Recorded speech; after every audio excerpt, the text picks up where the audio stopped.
روایت ہے کہ کسی ملک کے بادشاہ نے اپنے محل کے مؤذن کو یہ حکم دے رکھا تھا کہ صبح مرغے کی اذان سننے کے فوراً بعد اذان دے دیا کرے، لیکن ایک دفعہ ایسا ہوا کہ محل کے معصوم مرغے نے بے وقت یعنی آدھی رات کو ہی اذان دے دی، اور مؤذن نے بھی حکم شاہی کی تعمیل کی اور مرغے کی آدھی رات کی اذان کو سنتے ہی خود بھی اذان دے دی، جس کی وجہ سے سب لوگوں کو فجر کے وقت پہلے ہی بیدار ہونا پڑا۔ اس کی اس غلطی کی وجہ سے بادشاہ نے مؤذن کو موت کی سزا سنا دی، اور جب یہ خبر شہزادی تک پہنچی جو کہ بادشاہ کی لاڈلی تھی، تو اس نے بادشاہ سلامت کو یہ خط لکھا کہ اس سزا کا حقدار تو مرغا ہے، اذان دینے والا نہیں۔ ناظرین، یہ بات اکثر دیکھی گئی ہے کہ کبھی کبھی مرغا بے وقت ہی اذان دے دیتا ہے، تو کیا ہم اس پر بھروسہ کر سکتے ہیں؟ تو آج کی اس ویڈیو میں ہم اسلامی پوائنٹ آف ویو سے اور اسپیشلی حضور اکرم صلی اللہ تعالیٰ علیہ وسلم کی احادیث مبارکہ سے جاننے کی کوشش کریں گے کہ مرغے کے اذان دینے میں کیا کیا حکمتیں پوشیدہ ہیں۔ محترم ناظرین، ویڈیو شروع کرنے سے پہلے میری آپ سے ایک چھوٹی سی التجا ہے کہ اگر آپ چینل پر پہلی بار آئے ہیں تو چینل کو ضرور سبسکرائب کر دیجئے گا اور ساتھ میں بیل آئیکن کو دبا دیجئے گا تاکہ اسی طرح کی نئی لیٹسٹ ویڈیو آپ تک پہنچتی رہیں۔ محترم ناظرین، ایک مرتبہ باب العلم حضرت علی رضی اللہ تعالیٰ عنہ سے ایک شخص نے سوال کیا۔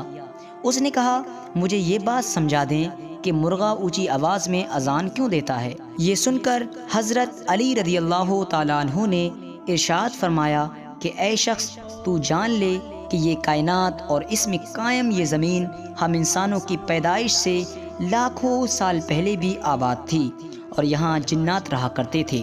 جب اللہ تعالیٰ نے چاہا کہ زمین پر حضرت آدم علیہ السلام کو اتارے تو اس وقت ان جناتوں کو حکم دیا گیا کہ تم صرف اب رات تک ہی رہو، یعنی رات تک محدود ہو جاؤ،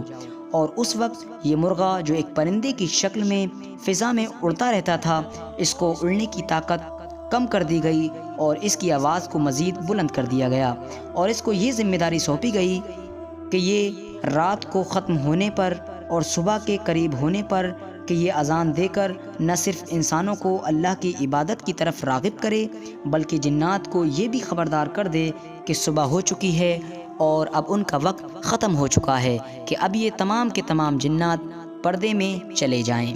محترم سامعین، حضرت علی نے اس شخص کو جواب دیتے ہوئے مزید فرمایا کہ اللہ کی یہ وہ مخلوق ہے کہ جسے اللہ نے جناتوں فرشتوں کو دیکھنے کی صلاحیت سے نوازا ہے، جبکہ اس کی آواز میں اللہ تعالیٰ نے اتنا رعب اور اثر رکھا ہے کہ جنات بھی اس کی آواز کو سن کر بھاگ جاتے ہیں۔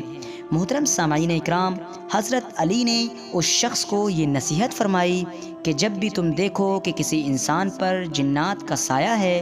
تو کوشش کیا کرو کہ اس شخص کو مرغے کی آواز سنائی جائے، اور امید رکھو کہ جنات اس کی آواز سن کر بھاگ جاتے ہیں۔ ناظرین اکرام، ہمارا یہ ایمان ہے کہ اللہ تعالیٰ نے اس دنیا میں کسی بھی چیز کو بے مقصد پیدا نہیں کیا ہے، اور اگر ہم اس مرغے کی زندگی پر نظر ڈالیں تو حضرت علی کے اس قول کے مطابق نہ یہ صرف شیاطین کو بھگانے کے کام آتا ہے بلکہ یہ انسانی خوراک کے لیے گوشت پیدا کرنے کا ایک انوکھا ذریعہ بھی ہے۔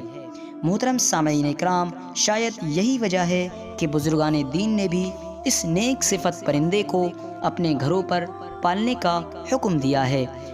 تاکہ ہم اس کی موجودگی میں نہ صرف جنات سے محفوظ رہ سکیں بلکہ اللہ کی مخلوق کے لیے رزق میں اضافے کا سبب بھی بن سکیں۔ ناظرین اکرام، صرف یہی نہیں بلکہ نبی اکرم صلی اللہ تعالیٰ علیہ وسلم کی احادیث مبارکہ بھی اس کی اہمیت کو بیان کرتی ہیں۔